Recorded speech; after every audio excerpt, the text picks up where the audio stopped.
Hello everyone, नमस्कार। Welcome back again to Eduwards channel. मैं आपका एजुकेटर सैयद शाहबाज दिल से स्वागत करता हूं हमारे एडुवर्ड्स न्यूज़ एनालिसिस के चैनल पे। जैसा कि आप सभी लोग जानते हैं दोस्तों, हम रोज़ाना जो है प्रीलिम्स के लिए जो इम्पोर्टेंट करंट अफेयर्स होते हैं, डिफरेंट डिफरेंट आर्टिकल्स हम आपके लिए एक जगह सब प्रेजेंट करते हैं जो कि इम्पोर्टेंट होता है। तो उसी सीरीज़ को कंटिन्यू करते हुए आज हम जो इम्पोर्टेंट करंट अफेयर्स हैं 13 जनवरी 2023 के, उन करंट अफेयर्स को आज कवर करने वाले हैं दोस्तों। ओके, डिटेल पढ़ेंगे जैसा मैं आपको हमेशा पढ़ाता हूँ कि उसके बैकग्राउंड के बारे में भी बताया जाएगा, उसके बेसिक्स क्या होते हैं वो भी हम डिस्कस करेंगे, क्यों ये न्यूज़ में है और दोबारा क्यों ये न्यूज़ में आ चुका है, क्या है, सब कुछ हम पढ़ेंगे दोस्तों। ठीक है, जो कि यूपीएससी प्रीलिम फोकस के लिए ज़्यादातर हेल्पफुल होता है, नॉट ओनली फॉर यूपीएससी। अगर आप एसएससी बैंकिंग में भी जाना चाहते हैं तो आपके लिए भी है ये वीडियो। ठीक है, तो let's start without any delay. एक छोटी सी रिक्वेस्ट है कि आप हमारे चैनल को प्लीज़ लाइक, शेयर और सब्सक्राइब कर दीजिएगा। Okay, and notification bell icon को भी ऑन कर लीजिए ताकि जितने भी इंपॉर्टेंट वीडियोस का जो नोटिफिकेशन है आपको टाइम टू टाइम मिलता रहेगा दोस्तों।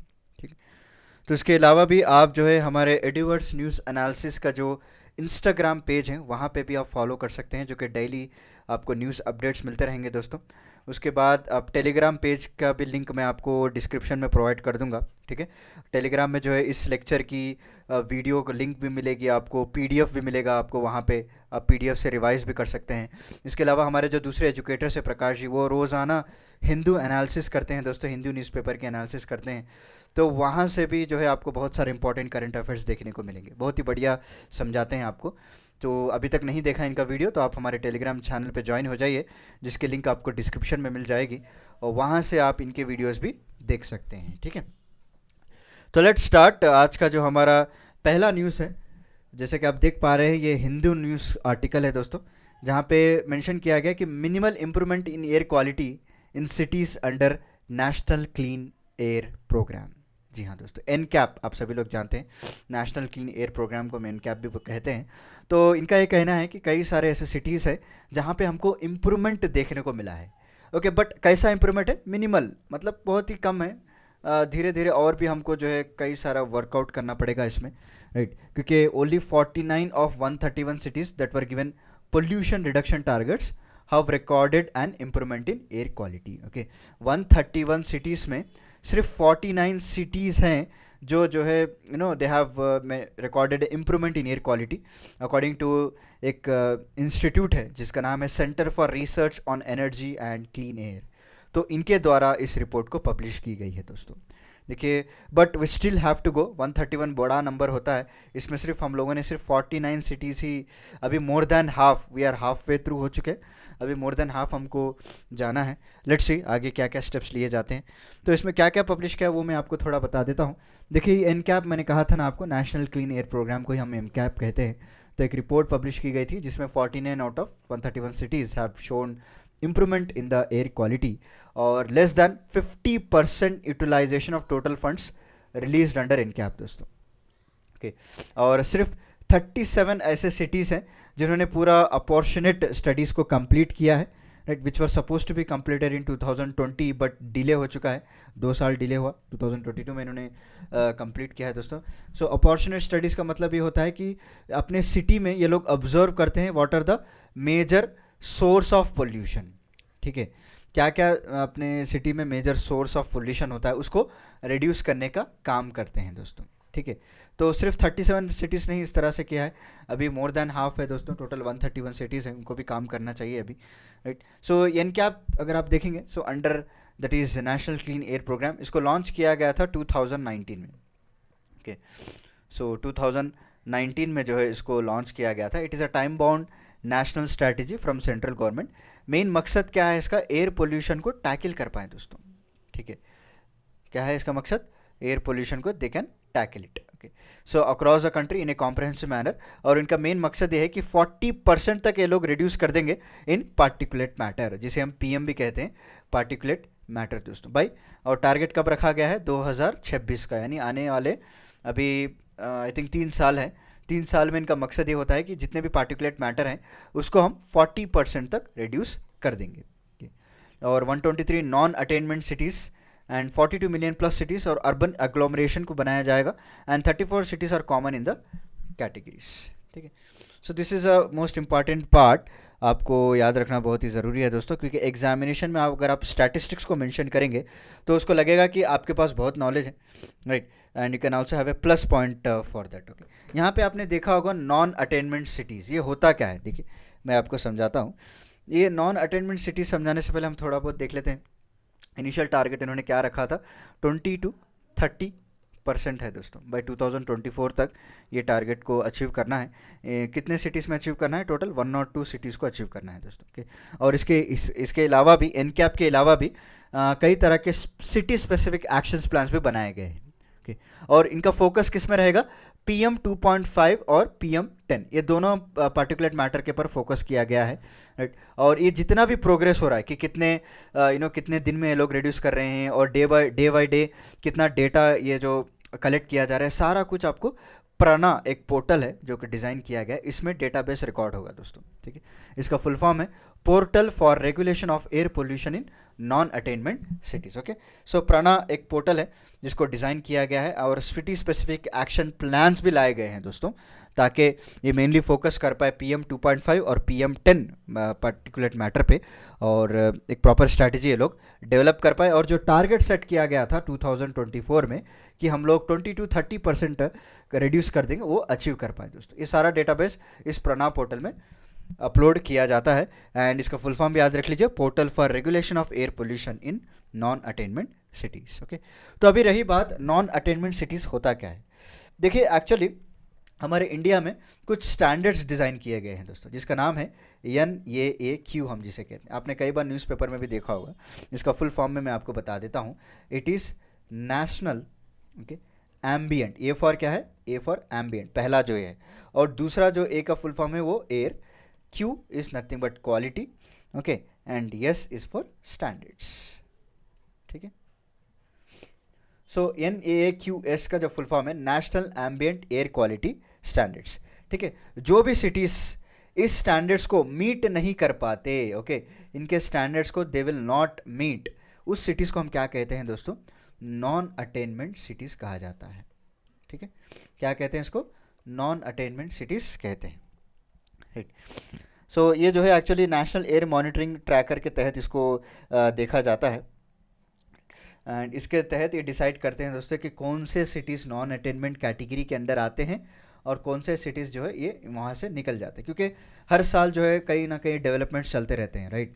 कई सिटीज़ जो है अपने स्पेसिफिक प्लान के अकॉर्डिंग एक्शंस लेती है, अपने एरिया में या फिर अपने सिटी में पोल्यूशन कम करने की बात की जाती है, और कम भी करते हैं, राइट। आपने देखा होगा, वही तो रिपोर्ट अभी पब्लिश की गई है कि मिनिमल इंप्रूवमेंट हमको देखने को मिला है टोटल 49 सिटीज़ में। तो ये सारे सिटीज़ जो है धीरे धीरे धीरे national ambient air quality standards को मीट करते जाते हैं, तो इस कैटेगरी से उनको निकाल दिया जाता है दोस्तों। तो एग्जाम में आपको पूछ सकता है what are non attainment cities. So non attainment cities और those cities, okay, which did not meet the standards of this national ambient air quality, ठीक है, जो स्टैंडर्ड मीट नहीं होते, इसको हम क्या कहते हैं, नॉन अटेनमेंट सिटीज़ कहते हैं। This is a basic thing. चलिए, उम्मीद है आपको क्लियर हो गया होगा। तो नेक्स्ट टॉपिक है हमारा यहाँ पे national commission for protection of child rights. Okay, जो national commission for protection of child rights है, उन्होंने कुछ गाइडलाइंस को ड्राफ्ट किया है दोस्तों, on accessing if minor can be tried as adults, ठीक है। कई तरह के आपने देखा होगा कि माइनर एज के बच्चे होते हैं और क्राइम ये लोग करते हैं, ओके, जिसको जुवेनाइल जस्टिस के अंदर उनको ट्रायल आउट किया जाता है, और कई बड़े क्राइम होने के बावजूद भी उनको छूट मिल जाती है दोस्तों, because they are not minors. कई तरह के केसेस हमने देखे, जैसे निर्भया केस, उसमें भी एक जुवेनाइल था, राइट, उसमें एक माइनर था, उसको भी सज़ा दे के छोड़ दी गई थी। तो उसके लिए एक प्रॉपर गाइडलाइन हो, उनको भी प्रॉपरली सज़ा मिले, तो national commission for protection of child rights यहाँ पे एक प्रॉपरली गाइडलाइंस को ड्राफ्ट किया है, क्योंकि सुप्रीम कोर्ट का एक केस आया था बारुण चंद्रा वर्सेस मास्टर भोलू, तो उन्होंने कुछ गाइडलाइंस ड्राफ्ट करने की बात की गई थी दोस्तों फॉर जुवेनाइल जस्टिस, जो care and protection of children act 2015 है। Earlier all under the age of 18 were consider as minors, ठीक है। जितने भी 18 साल के कम बच्चों को उसको माइनर्स कंसिडर किया जाता था, बट 2015 में इसको अमेंड किया गया है दोस्तों, ठीक है। और थोड़ा बहुत प्रोविजन लाया गया है कि in age group of 16 to 18 years could be tried as an adult, बोल के समझ में आ गया। जो 16 साल से 18 साल के बीच में जो भी होते हैं बच्चे, उनको एज एन अडल्ट ही ट्रायल किया जाएगा दोस्तों। अगर कोई हीनियस ऑफेंस करता है, जैसे निर्भया केस हो गया, राइट, बहुत ही हीनियस ऑफेंस था वो, तो उस केस में जो है आपने देखा होगा कई कई बार जो है धरने हुए, कई बार जो है रैली निकाले गए, इस जुवेनाइल जस्टिस के बारे में बहुत ही हाईलाइट हुआ था उस टाइम पे। तो अमेंड करके इन्होंने क्या किया, 16 से शुरू होते हुए जितने भी है उसको अडल्ट की तरह ही क्रिएट किया जाएगा दोस्तों। ओके, और जुवेनाइल जस्टिस बोर्ड ने एक फिजिकल और मेंटल असेसमेंट की भी बात की है कि एक चाइल्ड को उसको एज ए चाइल्ड ही ट्रीट करे या एज ए माइनर ट्रीट करे या फिर उसको एज ए अडल्ट ट्रीट करे, ये कम्प्लीटली डिसीजन होता है।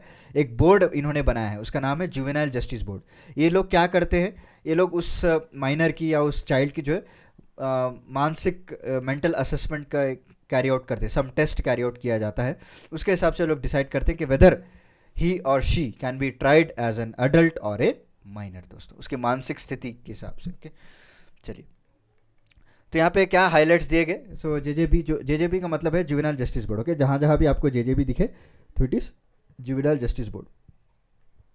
सो juvenile justice board and other expert should abide by fundamental principle of care protection including principle of presumption of innocence दोस्तों। ओके, सो सेफ्टी का ध्यान रखा जाएगा, नेचुरल जस्टिस का ध्यान रखा जाएगा, और बेस्ट इंटरेस्ट कि उसके हक में।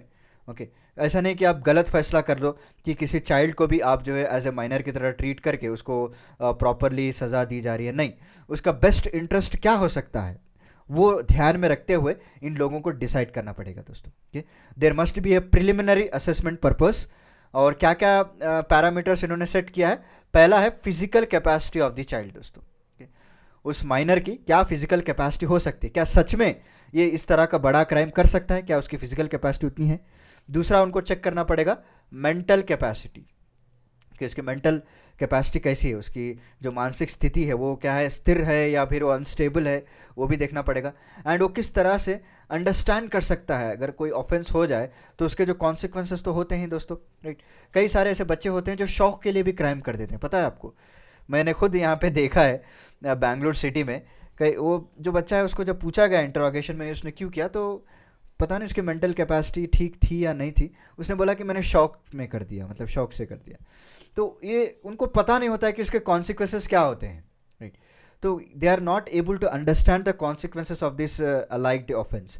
सो दैट्स वाई ये 3 पैरामीटर को ध्यान में रखा जाता है जब ये प्रिलिमिनरी असेसमेंट करते हैं before they are declaring as an adult. Okay, और ये जेजेबी जो है juvenile justice board, they are solely responsible, मतलब ये ही रिस्पॉन्सिबल है असेसमेंट के लिए, और ये चाहे तो मदद ले सकते हैं फ्रॉम चाइल्ड साइकोलॉजिस्ट और जो साइको सोशल वर्कर्स होते हैं उनसे राय मशवरा ले सकते हैं। They will take as an advice from them, then they can decide it. Okay, after the completion of preliminary assessment within the period of 3 months वो लोग जो है डिक्लेयर कर सकते हैं whether they can be treat as a minor और they can be trialled out as an adult. ठीक है, सो 3 महीने का टाइम इनको दिया जाता है। This is very very important, MCQs में आपको पूछने के चांसेस है दोस्तों, राइट। चलिए, समझ में आ गया आपको आर्टिकल जो मैंने बताने की कोशिश की है कि रिसेंटली ड्राफ्ट गाइडलाइंस जो सुप्रीम कोर्ट का एक ऑर्डर आया था under Varun Chandra Thakur versus master Bholu, उसके तहत गाइडलाइंस को ड्राफ्ट करने की बात की गई थी फॉर जुवेनाइल जस्टिस। ओके, पहले 18 साल के एज के अंडर जो भी होता था उनको माइनर्स कंसिडर किया जाता था, बट 2015 में एक बहुत बड़ा केस हुआ था, आप सभी लोग जानते हैं, बार बार बोलने की ज़रूरत नहीं है। तो 16 से 18 साल की एज के बीच को भी जो है अडल्ट कर दिया गया है based on the crime, heinous crime, right. क्या क्या ड्राफ्ट्स लाए सब कुछ मैंने आपको एक्सप्लेन कर दिया। तो चलिए नेक्स्ट न्यूज़ है हमारी global economic prospects report by world bank. जी हाँ, बहुत इंपॉर्टेंट रिपोर्ट होती है, जो जीईपी रिपोर्ट होती है वर्ल्ड बैंक के द्वारा इसको पब्लिश किया जाता है दोस्तों। दे mainly focus on emerging markets and developing economies, वहाँ पे एक फोकस करके एक फ्लैगशिप रिपोर्ट को ये लोग हर साल डेवलप करते रहते हैं। They will tell you about the global status कि इंडिया की जीडीपी ग्रोथ कितनी हो सकती है, ओके, ग्लोबली कितना हो सकता है, सब कुछ जो है आपको इसमें बताया जाता है, राइट। की ऑब्जर्वेशंस क्या है देख लेते हैं आपको। देखिए, ये वेरी वेरी इंपॉर्टेंट है ये रिपोर्ट। ओके, आपको एग्जाम्स में डायरेक्टली यहाँ से क्वेश्चंस पूछ सकते हैं। दोबारा मैं कह रहा हूँ, बहुत ही इंपॉर्टेंट रिपोर्ट है। तो इन्होंने कहा है कि ग्लोबल जीडीपी जो ग्रोथ होगी, यानी पूरे वर्ल्ड की बात कर रहा हूँ, नॉट इन इंडिया, पूरी दुनिया की बात कर रहा हूँ ग्लोबली, तो 1.7% इन्होंने डिक्लेयर किया है दोस्तों इन 2023, okay, जो कि एक थर्ड वीकेस्ट जीडीपी ग्रोथ है ये।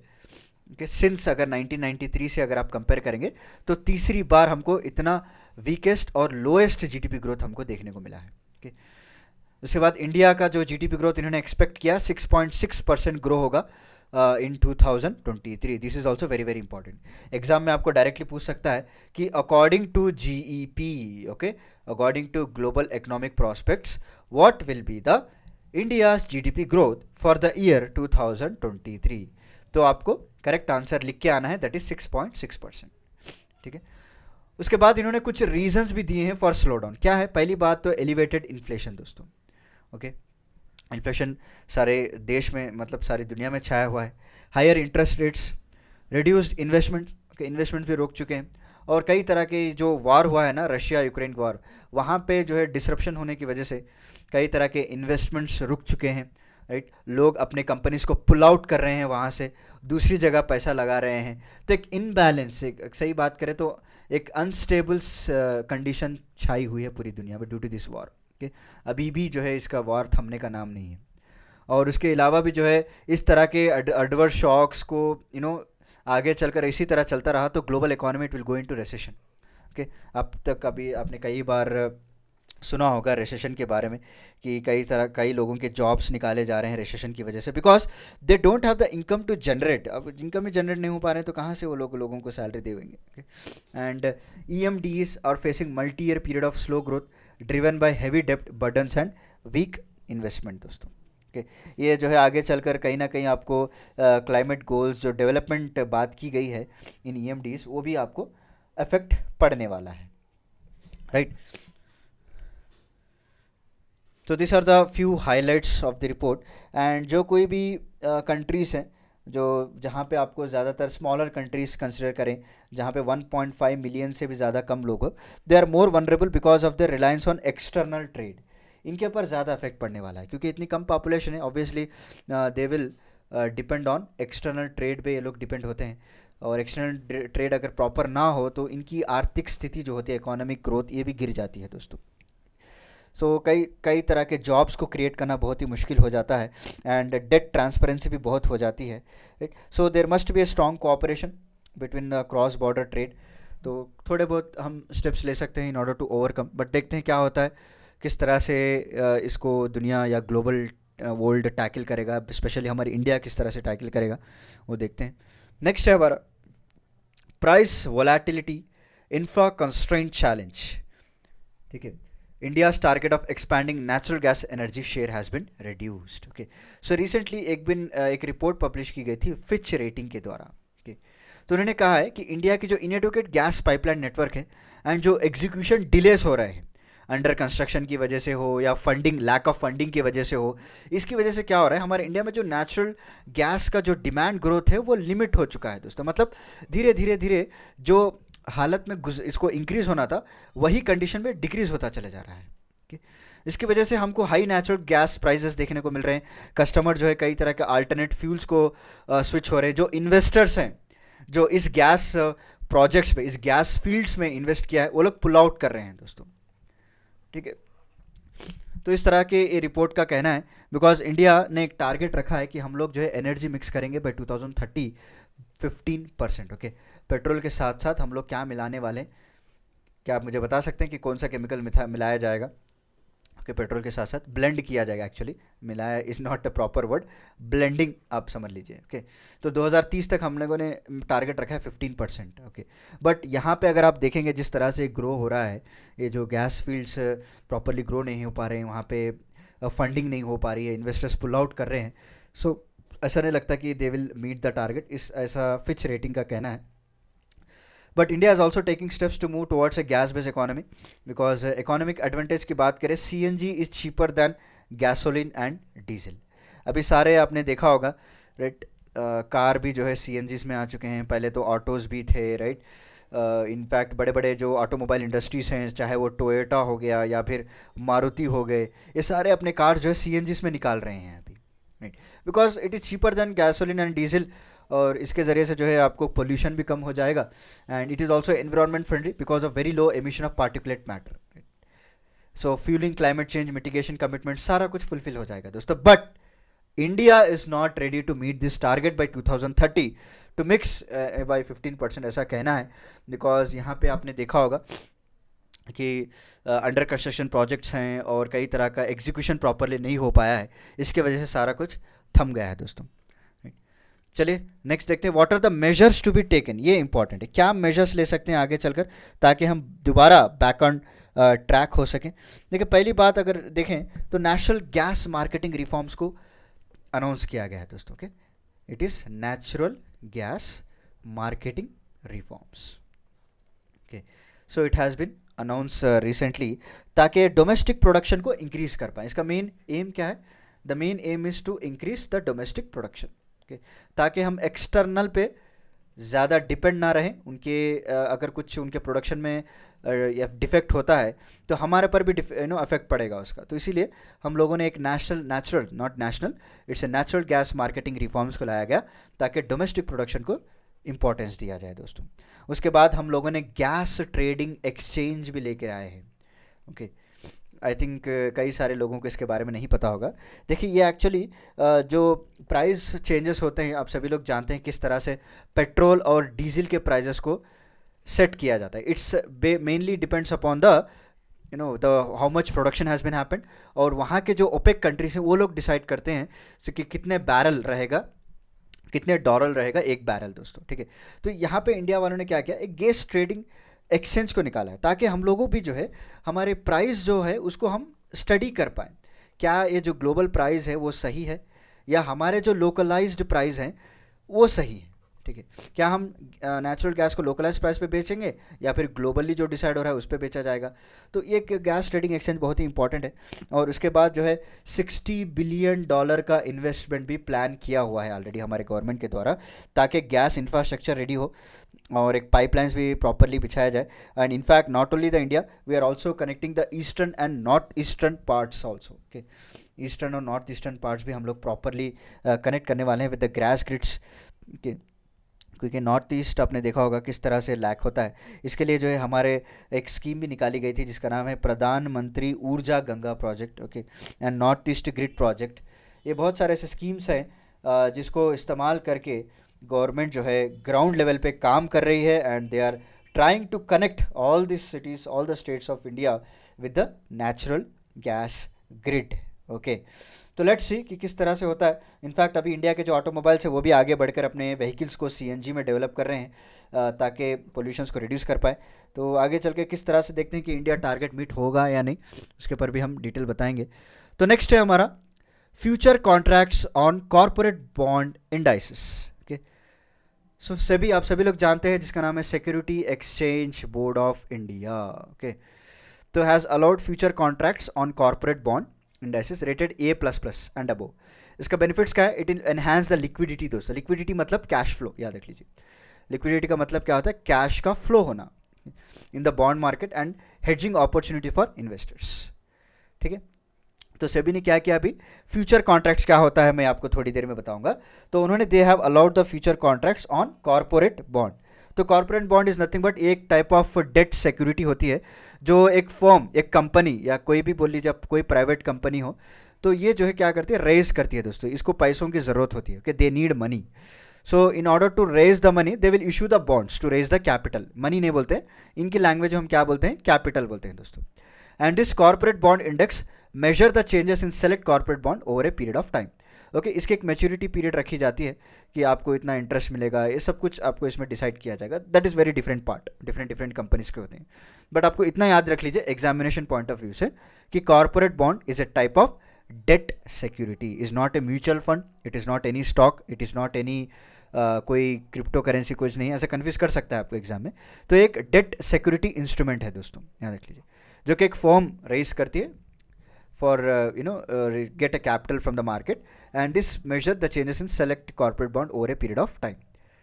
तो अभी रिसेंटली क्या है, फ्यूचर कॉन्ट्रैक्ट्स भी इसमें अलाउ कर दिए हैं। तो अभी मेन क्वेश्चन यहाँ पे आता है कि फ्यूचर कॉन्ट्रैक्ट्स क्या होता है सर, राइट? यही है ना आपका डाउट कि फ्यूचर कॉन्ट्रैक्ट्स क्या होता है। देखिए फ्यूचर कॉन्ट्रैक्ट आपको नाम में ही पता चलता होगा कि कॉन्ट्रैक्ट मतलब लीगल एग्रीमेंट दोस्तों।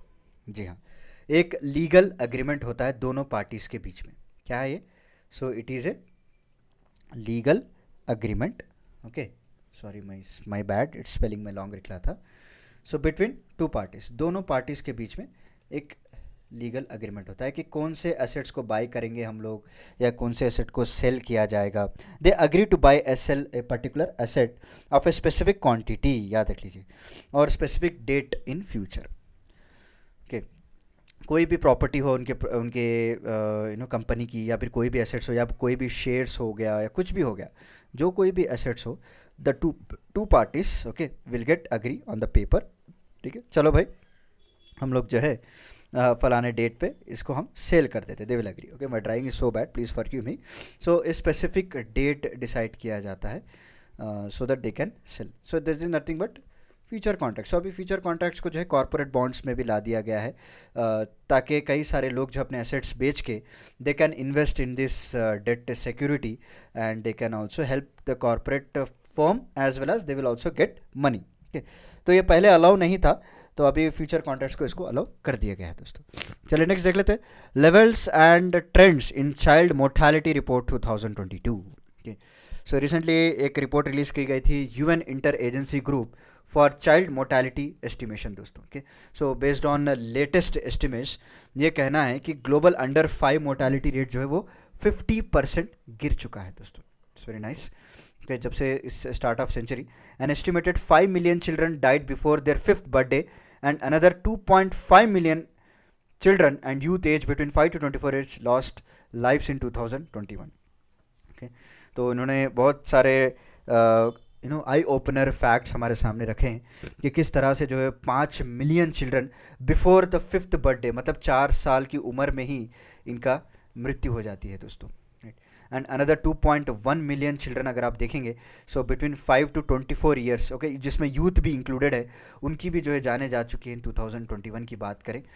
More than 80% of under 5 deaths and about 70% of all deaths also occurred in सब सहारन African and southern Asia.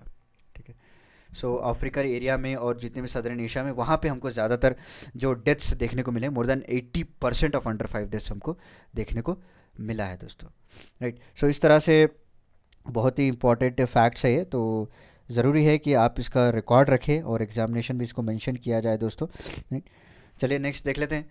Next Prithvi 2, recently जो है डीआरडीओ ने पृथ्वी 2 मिसाइल को सक्सेसफुली टेस्ट किया है, तो उसके बारे में भी जानना बहुत ही ज़रूरी है, क्योंकि साइंस एंड टेक्नोलॉजी से एटलीस्ट आपको 2 to 3 क्वेश्चंस तो पूछता ही है एग्जाम में।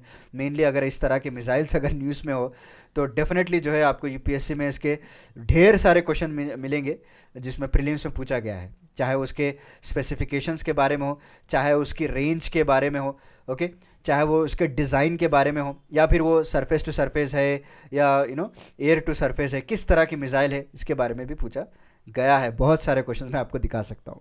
तो बहुत ही इंपॉर्टेंट न्यूज़ है आज की हमारी है, डीआरडीओ ने क्या किया, पृथ्वी 2 मिसाइल को सक्सेसफुली टेस्ट किया है, जो कि इसको पावर्ड मिलता है by light propulsion twin engine दोस्तों। इसमें 2 इंजन्स होते हैं जिसकी रेंज होती है अराउंड 350 किलोमीटर्स, और ये आप इसके साथ 500 to 1000 kg of warheads carry करती है। Right, and it uses an advance inertial navigation system to strike the set target. And Prithvi was developed by DRDO under integrated guided missile development programme. ठीक है, समझ में आ गया, जिसको हम कहते हैं ICGMDP। ओके, ICGM के बारे में आपने तो सुना होगा, इंटीग्रेटेड गाइडेड मिसाइल प्रोग्राम दोस्तों। सो ये एक्चुअली हमारे जो फॉर्मर प्रेसिडेंट थे डॉक्टर APJ अब्दुल कलाम जी, उन्होंने एक्चुअली इसको डेवलप किया था दोस्तों। और कई तरह के मिसाइल्स हैं अंडर दिस प्रोग्राम, जैसे अग्नि हो गया, त्रिशूल हो गया, आकाश हो गया, नाग हो गया। So this are the missiles which cover under this programme. Okay, so here are the few important points जो आपको याद रखने। See this is a missile. Okay, मैंने इमेजेस भी इंक्लूड किए हैं यहाँ पे, देख सकते हैं जो लॉन्चिंग के टाइम पे। तो फ्यू इंपॉर्टेंट पॉइंट्स हैं यहाँ पे। इसके रेंज आप पहले याद रख लीजिए, इट इज़ 350 किलोमीटर्स। ओके, और अपने साथ कितना लोड लेके जा सकती है, 500 to 1000 tons. Right, and it will comes under integrated guided missile development programme. Okay, this is very very important points which have to remember. Okay, इसके अंदर आपको अग्नि, त्रिशूल, आकाश, नाग भी आ सकती है। The examiner will try to confuse you. Okay, and it is a twin engine, याद रख लीजिए। This is also very very important point, it is a twin engine. Clear, चलिए नेक्स्ट देख लेते हैं। नेक्स्ट एक कॉमेट है जिसका नाम C 2022 E3 ZTF रखा गया है दोस्तों, बहुत ही बड़ा नाम है ये। सो आई डोंट नो साइंटिस्ट को ये कहाँ से ऐसे नाम मिल जाते हैं, राइट। तो अच्छे नाम रखो यार, हमारे इंडियंस नाम रखो, जैसे शेखर कॉमेट हो गया, या फिर अशोक कॉमेट हो गया, ऐसा कुछ नाम रखो यार, हम भी याद रख लेंगे। बट नहीं, इन लोगों को तो पूरा टेक्निकली जाना पड़ता है, एकदम पॉश मारते हैं। चलो कोई बात नहीं। C 2023 ZTF कॉमेट है, recently discovered by Palomar observatory USA. Okay, USA में एक ऑब्जर्वेटरी है जिसका नाम पैलोमर, उन्होंने डिस्कवर किया है। And this comet will appear for first time in 50,000 years. अरे बाप रे, 50,000 साल में पहली बार इस तरह का कॉमेट हमको देखने को मिला है दोस्तों। ओके, कॉमेट्स क्या होता है? The frozen left overs from formation of solar system. Solar system कब फॉर्म हुआ था? 4.6 बिलियन ईयर्स को फॉर्म हुआ था।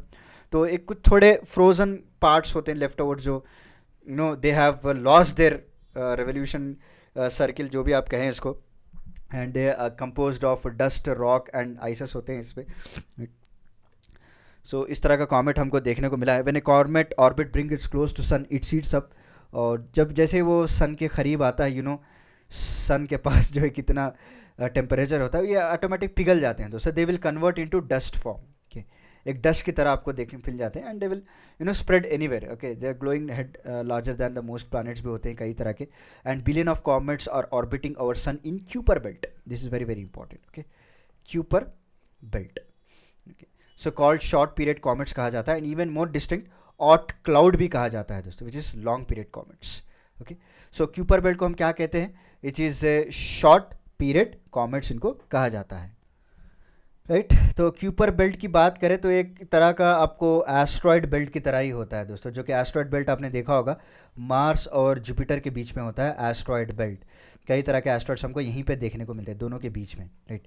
तो इस एरिया में आपको ज़्यादा देखने, उसी तरह क्यूपर बेल्ट भी एक कॉमेट बेल्ट इसको कहा जाता है, जो कि बहुत ही बड़ा होता है। अगर विड्थ में बात करें तो ये एस्ट्रॉयड बेल्ट से 20 टाइम्स ज़्यादा बड़ा होता है, और 20 to 200 times, sorry 20 to 200 times ज़्यादा मैसिव होता है अगर आप कंपेयर करेंगे। तो अभी धीरे धीरे ये क्यूपर बेल्ट जो है it will eroding itself. Okay, so erode होता जा रहा है, और उसके जो कॉमेट्स है, पता नहीं उसकी जो वे है, वो पाथ है, वो लॉस्ट हो चुके हैं, they are going anywhere. So जैसे वो सन के नियर आते हैं, they will convert into the dust. Okay, and they are falling anywhere on the earth. और उसमें कई तरह के आपको बड़े बड़े कॉमेट्स भी देखने को मिलेंगे, which is larger than the planets also, वैसे कॉमेट्स भी आपको देखने को मिलेंगे, राइट। तो चलिए नेक्स्ट देखते हैं। नेक्स्ट टॉपिक है हमारा मैन्युफैक्चर्ड सैंड, जिसे हम यम सैंड कहते हैं दोस्तों। तो नॉर्दर्न कोल फील्ड ने, जो कि एक सब्सिडरी है कोल इंडिया की, इन्होंने जो है यम सैंड का प्रोडक्शन स्टार्ट कर दिया है दोस्तों। What is M sand? अगर आप यहाँ पे देख पा रहे हैं इमेज में, देखिए ये जो यहाँ लेफ्ट साइड अगर आप देख रहे हैं, this is M sand and rivers sand. देखिए कितना डिफरेंस है, the colour difference will be there. Okay, so moisture difference will be there, materialistic difference will be there, chemical composition का डिफरेंस होता है, क्योंकि यम सैंड का मतलब है मैन्युफैक्चर दोस्तों, इसको बनाया जाता है, ये नेचुरली मिलता नहीं है जैसा सैंड मिलता है। तो एम सैंड एक आर्टिफिशियल सैंड है, जो कि crushing hard stones into small size angular shape particles में इसको डेवलप किया जाता है। उसके बाद इसको क्लीनली वॉश करके, फाइनली ग्रेड करके कंस्ट्रक्शंस में इसको इस्तेमाल किया जाता है दोस्तों। Okay, this is called manufactured sand, right. तो इसके कई तरह के एडवांटेज और डिसएडवांटेज हमको देखने को मिल सकते हैं। देखिए, जैसा कि आप इंफ्रास्ट्रक्चर जिस तरह से डेवलप हो रहा है हमारे कंट्री में या कहीं भी ले लीजिए आप, तो कहीं ना कहीं आपको ये सैंड की कमी देखने को मिल सकती है दोस्तों। Okay, so that's why it will act as a best alternative for it. Okay, because sand को निकालने के लिए हम जो है नेचर को एक्सप्लॉइट कर रहे हैं। ऑब्वियसली हम जो है क्या कर रहे हैं, वहाँ पे नदियों के पास जाके, so we are getting the sand from them, so we are creating a soil erosion over there. एक सॉइल एरोजन का फिनोमेना ये हो रहा है। Okay, the rivers are changing their course. Rivers क्या कर रहे हैं? They are changing their course. उनका जो पड़ाव, जो भी कहते हैं, हिंदी में मैं थोड़ा वीक हूँ, माफ़ कीजिएगा मुझे, जो टिपिकल टर्म्स होते हैं हिंदी के वो मुझे नहीं आते, मैं इससे माफ़ी चाहता हूँ, because I am from south, यहाँ पे हिंदी उतना नहीं बोला जाता, but I respect Hindi. Hindi is our national language, we do here, ऐसा नहीं कि कोई एजिटेशन चल रहा है यहाँ पे, we do respect Hindi. But जो टिपिकल वर्ड्स है, जिस तरह नॉर्थ वाले बात कर सकते हैं, हम थोड़े पीछे हैं, but we are very proficient in our English language here. So that's why जो जिस तरह का सॉइल एरोजन हो रहा है, रिवर्स अपने कोर्सेज को चेंज कर रहे हैं, तो ऐसा माना जा रहा है कि ये जो मैन्युफैक्चर सैंड है एक बेस्ट अल्टरनेटिव की तरह काम कर सकता है दोस्तों। It offers many benefit, apart from that it also have a greater durability, क्योंकि इसको हमारे हिसाब से हम लोग डेवलप कर रहे हैं, हमको कितना ड्यूरेबिलिटी चाहिए, कितना स्ट्रेंथ चाहिए, राइट। उसके अलावा हायर स्ट्रेंथ आपको रहेगा, और इसकी प्राइस भी आपको कम ही रहेगी, because they are developing this from stones. Okay, stones को क्या कर रहे हैं, लोग क्रश करके डेवलप कर रहे हैं। So I don't think that it will have a higher price, it will have a low price also, and apart from that it is eco friendly. जैसे मैंने कहा आपको that we are not eroding और we are not exploiting the natural resources to get the soil from the river, right. So it is eroding. Next कई सारे disadvantages भी होते हैं, जहाँ पे एडवांटेज है वहाँ पे डिसएडवांटेज भी हो सकता है। पहला जो है, आपको बहुत ही रफ होते हैं ये, okay, and they are not angularly texture, कोई टेक्सचर नहीं होता है इनके, इसमें एंगुलर टेक्सचर कुछ भी नहीं होता है। उसके बाद higher concentration of micro fine particles, there will be a micro fine particles का जो कॉन्सेंट्रेशन है वो भी बहुत ही ज़्यादा होता है दोस्तों, and they can affect the strength and workability. अगर कितने बारीक आप फाइन पार्टिकल्स इंक्लूड करेंगे, the strength will also get decreases. So this are the two disadvantage which include in it, rest it will have more advantages. तो use कर भी सकते हैं आपके रिक्वायरमेंट के हिसाब से, या फिर आपके जो इंफ्रास्ट्रक्चर के हिसाब से आपको परफेक्टली चॉइस करना पड़ेगा, राइट। चलिए नेक्स्ट है वर्चुअल पावर प्लांट्स। सो कंपनीज जैसे कि GM आपने सुना होगा, जनरल मोटर्स हो गया, फॉर्ड हो गया, गूगल हो गया, they are working together to establish a standard for scaling up use of VPPs, मतलब वर्चुअल पावर प्लांट। यहाँ पे आप देख सकते हैं virtual plant is nothing but एक network of decentralised power generating units है दोस्तों, ओके, जो क्या करता है, थाउजेंड्स ऑफ एनर्जी को they will resource like electric vehicles और इलेक्ट्रिक व्हीकल्स पूल कर सकता है, राइट। दे विल स्टोर्ड कई थाउजेंड्स ऑफ एनर्जी रिसोर्स को क्या करते हैं वो लोग स्टोर करते थे, and from that energy units they will supply to all this vehicles, heaters कर सकते हैं, right. This will use advance software to react to electricity shortage और switching household batteries from charge to discharge mode, right, and prompting electricity using devices to back up their consumption। ये सारा कुछ एक proper software की रहता है जो automatically detect करके कट ऑफ करता जाएगा दोस्तों, and there will also help to enable a grid planets to better manage growing electricity demand and make sure grid stay reliable even in extreme weather challenges. Okay, so grid होगा तो इसका main फ़ायदा ये है, so there will be a less wastage of electricity, जितना चाहिए उतना ही ये सप्लाई कर सकता है, because it was a software driven. This is also very very important. क्या है ये एक सॉफ्टवेयर ड्रिवन है। सॉफ्टवेयर ड्रिवन आप कंट्रोल कर सकते हैं, तो उससे कितना हम इनपुट देंगे, कितना आउटपुट जाएगा, सब कुछ आप सॉफ्टवेयरली कंट्रोल कर सकते हैं। तो इसकी वजह से क्या है, देर will be a less wastage of electricity.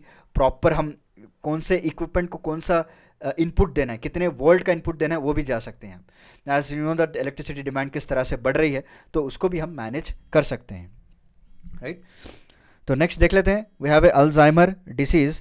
So recently US food and drug administration ने क्या किया, has granted approval to Alzheimer's drug lecanemab, जो कि लेक्वेम्बी भी कहा जाता है, जिन्होंने that has shown to slow cognitive decline in patient in early stages of illness. Okay, so Alzheimer's आप सभी लोग जानते हैं एक न्यूरोलॉजिकल डिसऑर्डर होता है। आपने मूवी देखा है ऊंचाई मूवी, बहुत ही बढ़िया है, जिसमें अमिताभ बच्चन हैं और अनुपम खेर जी हैं, बोमन ईरानी जी हैं, इन्होंने तीनों ने जो, और मेन इंपॉर्टेंट कैरेक्टर मतलब डैनी उनका नाम था शायद, राइट।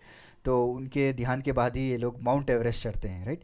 तो जब ये माउंट एवरेस्ट चढ़ते होते हैं, आपने देखा होगा हमारे बच्चन जी, उनको जो है थोड़ा सा चक्कर आने लगता है, दे ही फॉल डाउन। तो उनको जब डॉक्टर कहता है कि इनका अर्ली स्टेजेस ऑफ अल्जाइमर है दोस्तों। अल्जाइमर इज़ नथिंग बट एक न्यूरोलॉजिकल डिसऑर्डर है। ओके, ये लोग जो है लोगों ये फॉरगॉट द पीपल, वो लोग लोगों को भूलना शुरू कर देते हैं, राइट, और पुरानी यादों में जाके अटक जाते हैं, इवन दो दे एक्सपायर्ड। उनके कई सारे लोग उनके साथ होते हैं, तो अगर उनका ध्यान भी हो जाए तो इन लोगों के न्यूरोलॉजिकल ऑर्डर में वो स्टोर हो जाता है, दे विल रिमेंबर रिपीटेडली, उसकी कोई दवाई नहीं है।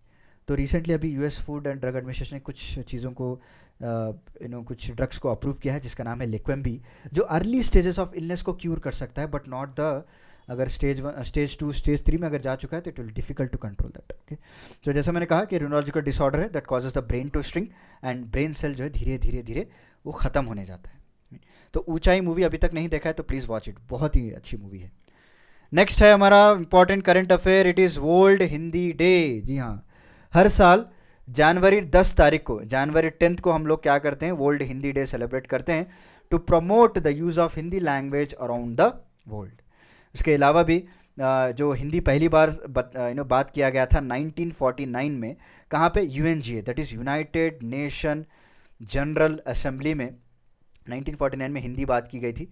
It was on this day in 1975 that the first world Hindi conference भी रखा गया था नागपुर में दोस्तों। This is also very very important, ठीक है। एंड ये एक बात याद रख लीजिए, it was different from the national Hindi day. National Hindi day आपको सितंबर 14 को मनाया जाता है, ताकि हम लोगों ने जो जिस दिन हिंदी को अडॉप्ट किया था, रिटन इन देवनागरी स्क्रिप्ट, जो कि कॉन्स्टिट्यूंट असेंबली वालों ने Hindi as a national language को अडॉप्ट किया था ना सितंबर 14 को, तो उसकी याद में हम लोग नेशनल हिंदी डे मनाते हैं on September 14। But world Hindi day will celebrated which is different, that is on January 10th। Clear? So spot the differences. चलिए next, last but not the least, places in news. तो Suriname, capital इसका Paramaribo है दोस्तों, Paramaribo is the capital.